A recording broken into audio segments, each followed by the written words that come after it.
Hi everyone. From last lesson, I hope you understand what is population and sample data. For today's lesson, you are going to learn after you collect data, what are the background check you have to do, what types of data, and what are the numerical measurements for the data. What are the key concepts?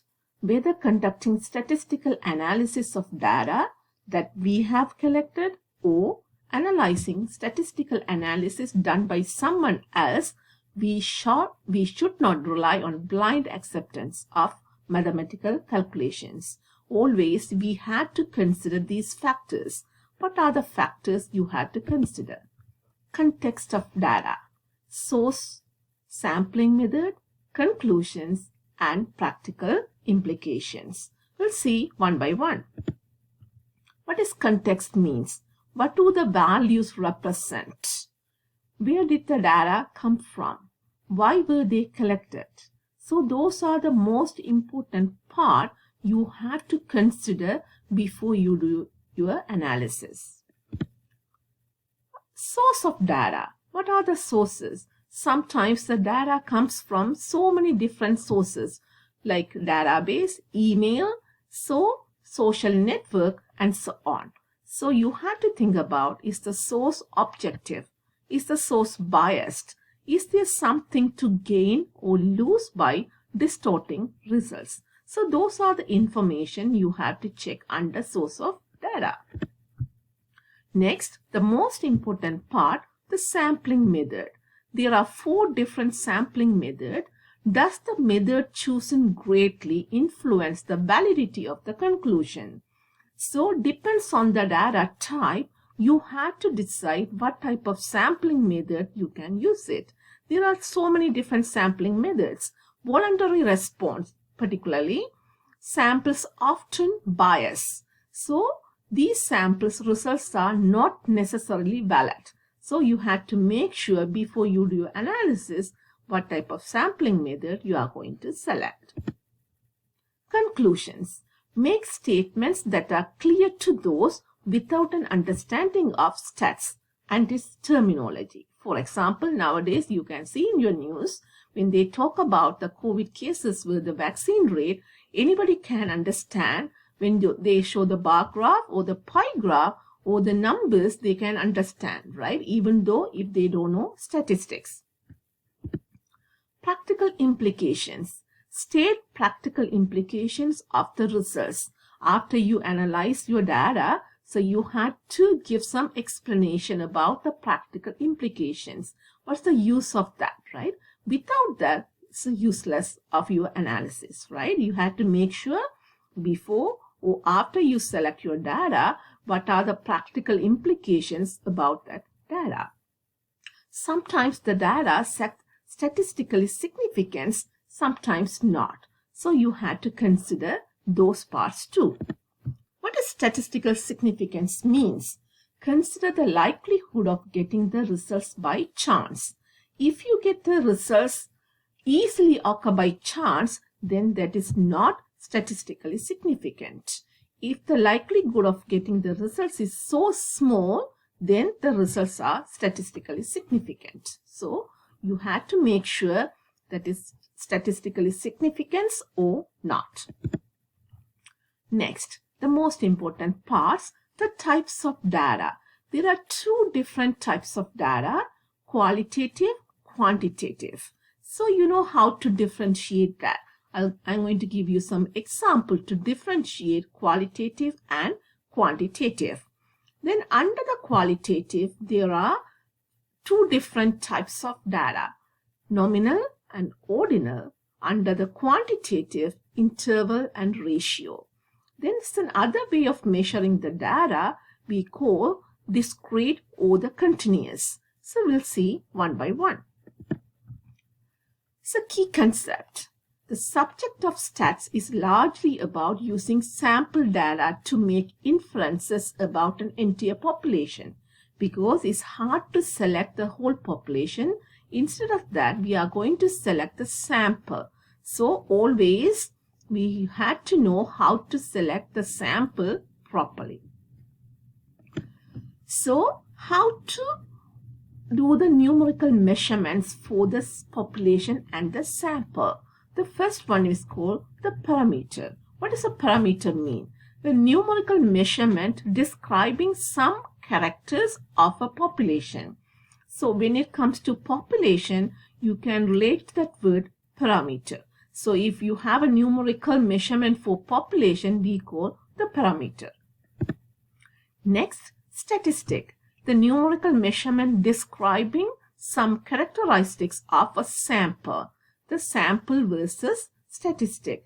So the numerical measurement for population is parameter, the sample is statistics. So you have to know how to differentiate that.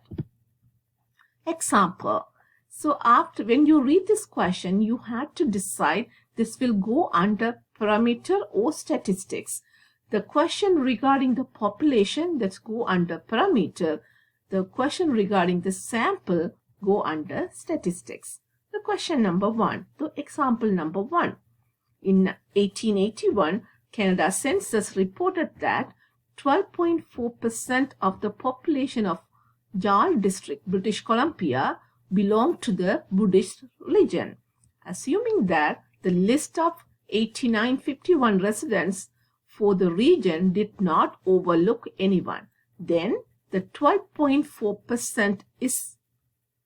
So after you read this example, you know that they are talking about the population. Because of the population, you know that population related to parameter, the answer is the parameter. The second one, in survey of 1031 tournament level golfers, 44% had the career-threatening condition known as the yips. The figure 44% is, of course, the survey of the 1031 means the sample. The sample related to statistic. So the answer is statistic. So I hope you understand how to get the parameter or statistics when you read the question. Example. So that is your turn. So you read this example and decide this is parameter or the sample. Parameter or statistic. Second example. Next one. Next.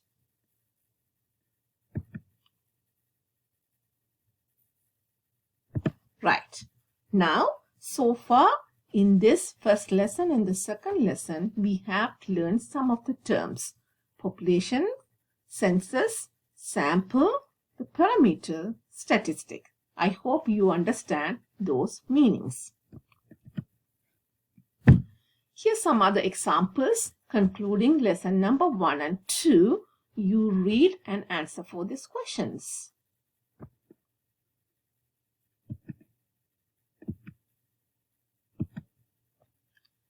So here's another example.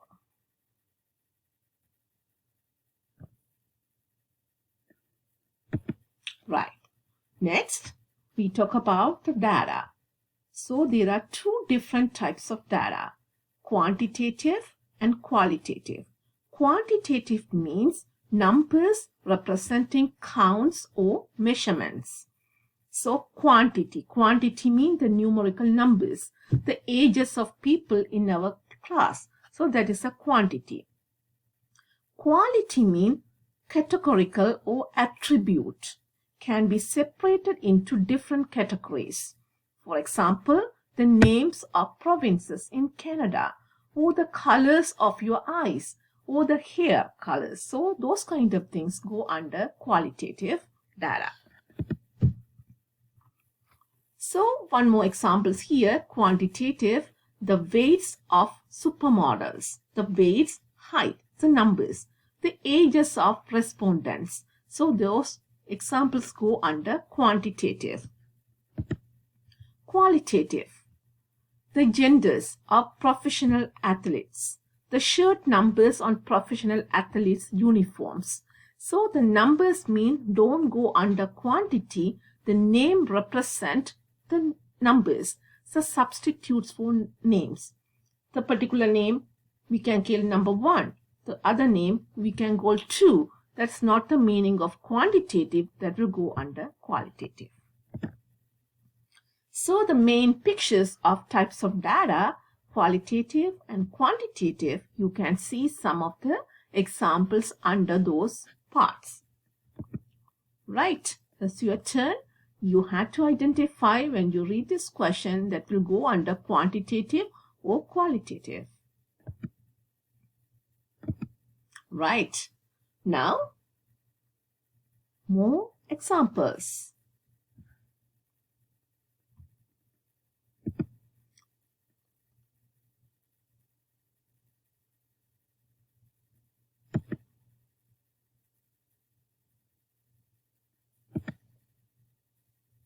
Right.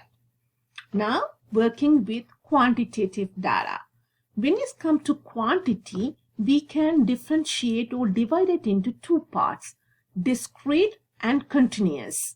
So you already know what is continuous means. Without taking your hands or without any gap, you can stack all the numbers. That will call continuous. Discrete means there's no numbers in between two numbers. That is called discrete.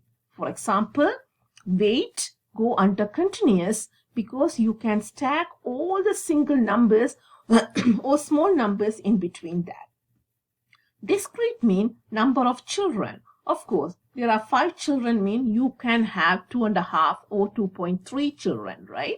So that will go under discrete. That's a common explanation for the continuous and discrete.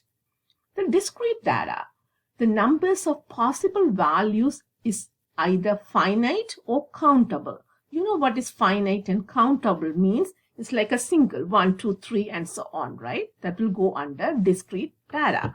Example, the number of eggs that can lays. So, as a particular countable numbers that go under discrete. Continuous data. So infinitely many possible values that correspond to some continuous scale. For example, the amount of milk that a cow produces. We don't know. That's not always the countable. 2 liters or 2 gallons. We don't know, right? So like a 2.33, something like that. That will go under continuous data. So now the main picture. The data divided into quantitative, qualitative. Under the quantitative data, we can separate this into discrete and continuous. Here are some of the examples.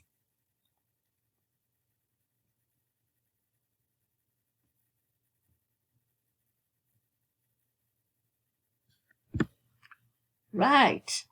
So that's all about today's lesson. So next lesson, you are going to learn the levels of measurement. It's another way of measuring the data that is called levels of measurement. Thank you. See you in other lesson.